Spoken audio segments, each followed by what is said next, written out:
Hey guys, welcome to the Cinema Corral. This is the segment of my YouTube channel where I talk about the latest releases. This week we're going to be talking about the films that came out the weekend of April 19th, 2019. We got 5 movies to get through, so I'm actually going to try and keep this one pretty short. Alright, so the first one we got is Penguins. This is the latest film from Disney Nature, and it tells the story of penguins, basically. It's narrated by Ed Helms, and it's really kind of hard to discuss this film, at least in a critical sense.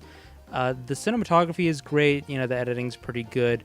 I would have maybe liked a little bit more in terms of factual knowledge, for the narration. I think we get a little bit too much in terms of the jokey stuff from Ed Helms. He's got great comedic timing, I really like him, but I feel like we got a little too silly. I know they're trying to put, a storyline in this thing, so it's a little less dry, a little bit less like you're watching it for a class or something.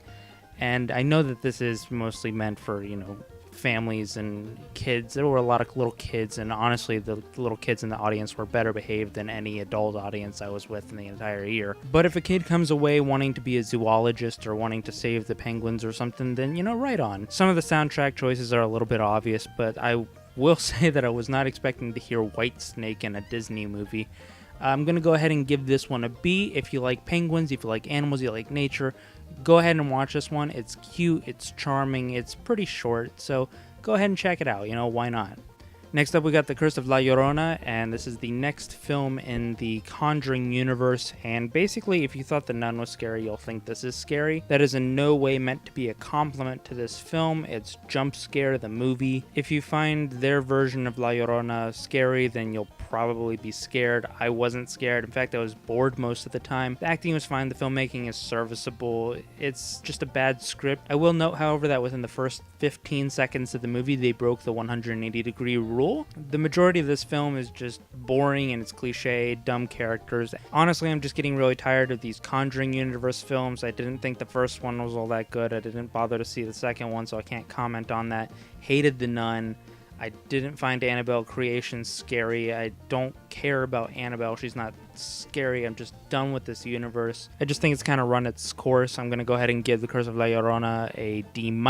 If you're into horror, you don't really care how good or bad it is, then fine, go ahead and watch it, but I'm not going to recommend it.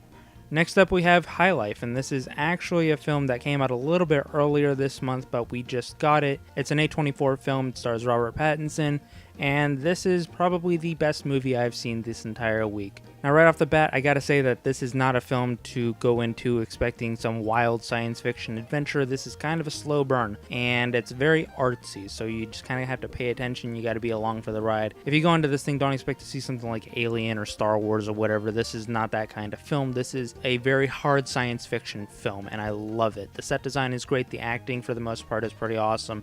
The editing's pretty great. A lot of neat symbolism and metaphors. I think a majority of stuff that I got out of it was stuff about the relativity of goodness, the treatment and dehumanization of prisoners by the state, the perversion of nature, stuff like that. This is probably going to fall a little bit under the spoilers section, but I got to give a little bit of a warning. There are 2 rape scenes, so if you are sensitive to that kind of material, I would probably recommend you not watch it. It's a little bit hard to watch. It happens maybe about halfway into the film, so I'm just giving you a warning right now. It is in there. But overall, I'm going to give this an A. I loved this. I can't wait to watch it again. I'm still trying to process exactly what the entire message of the film is. Go see it. If you love hard science fiction, go see this film. Next up, we got Teen Spirit, and this stars Elle Fanning, and it's basically American Idol, the movie.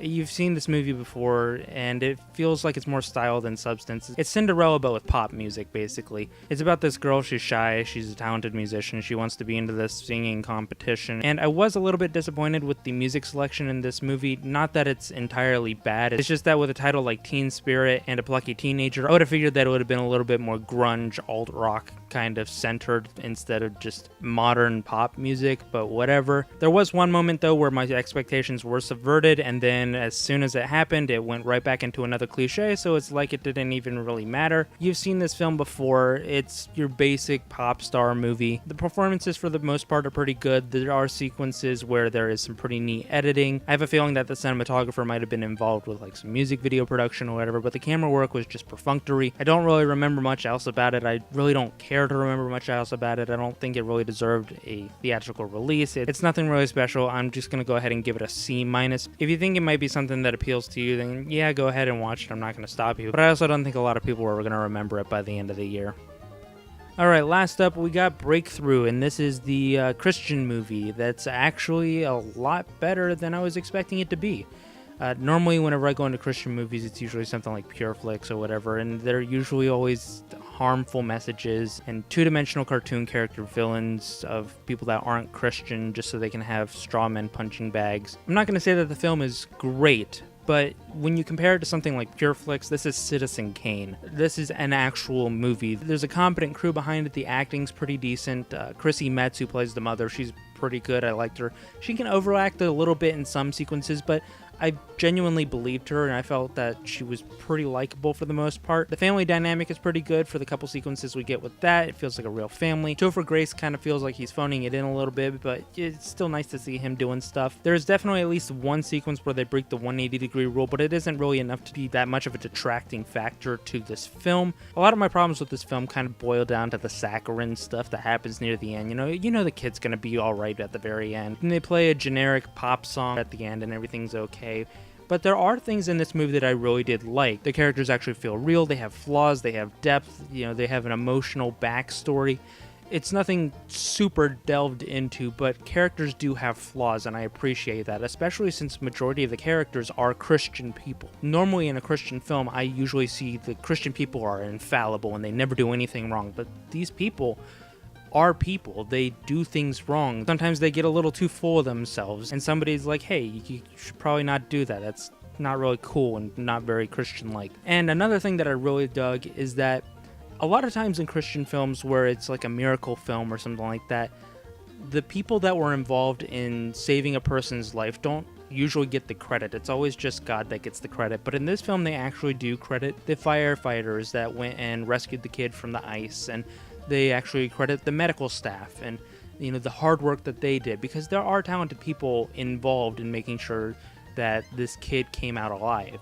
So I'm glad that they actually acknowledge that. And then they also acknowledge something that I was not expecting them to acknowledge. And normally it's just like, okay, well, this kid managed to make it out, but what about all the other people that get injured or whatever and then they die? What did the people that their loved ones, did they just not pray hard enough? Is that the case? Did God just not care enough? And they don't fully address it with a definitive answer. They do bring it up. They kind of give an answer that just basically like, I don't know, just live in the now, do the best you can, and keep moving forward, stuff like that. So I kind of appreciate that. It feels a little bit more grounded, and yeah, it's not a perfect movie, but I would absolutely recommend Christians go see this than anything that Pure Flicks puts out. And I actually had a pretty decent time with this film. It's nothing amazing. I probably wouldn't ever watch it again. It's not really my type of thing. I'm not religious in any way. But I will give it a C. Go see it if you're Christian. You will have a good time. It's very true to the messages that actual Christians preach. So yeah, that's all I got for this episode of Cinema Corral. I will be out of town this coming weekend, so my Endgame review will not be up for a while. I don't know what else comes out, but honestly, I don't think any studio is dumb enough to put anything out that weekend. So if it's just Endgame, then cool. That's getting its own review. If it's something else, then it's probably going to be a majority Endgame and then whatever else comes out. That should be up maybe by next Tuesday. Just kind of depends on my work schedule. But until then, be sure to like, comment, subscribe, and I will see you next time.